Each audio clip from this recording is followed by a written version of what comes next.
Hello friends, welcome to Navratri food series of Shweta's kitchen. तर आजचा colour आहे हिरवा।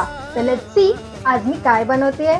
सो पहिल्यांदा बीन्स, पालक आणि हिरवे वाटाणे ब्लांच करून घ्यायचे आहेत, त्यामुळे त्याचा कलर चेंज नाही होत। त्यानंतर कांदा, आलं, लसूण, उकडलेले 2 बटाटे, कोथिंबीर, भाजलेले बेसनचे पीठ, ब्रेड क्रम्स, मीठ आणि मसाले घेतलेले आहेत। पॅन मध्ये तेल गरम करून त्यावर जिरा आणि कांदा भाजून घ्यायचा आहे आणि त्यामध्ये ब्लांच केलेल्या भाज्या परतवून घ्यायच्या आहेत। भाज्या थंड झाल्यावर त्यामध्ये मिरची, आलं, लसूण, कोथिंबीर, मीठ, धना पावडर, जिरा पावडर, मिरची पावडर आणि आमचूर पावडर ऍड करून ग्राइंड करून घ्या। नंतर त्यामध्ये बटाटे किसून भाजलेले बेसनचे पीठ ऍड करा आणि एकजीव करून घ्या। तुमच्याकडे वेळ असेल तर हे बॅटर थोडा वेळ फ्रीज मध्ये ठेवा, जेणेकरून ते चिकट वाटणार नाही। अशा प्रकारे पॅटी बनवून ईच साइडला 5 to 7 मिनिट शॅलो फ्राय करून घ्या। हरा भरा कबाब रेडी आहे।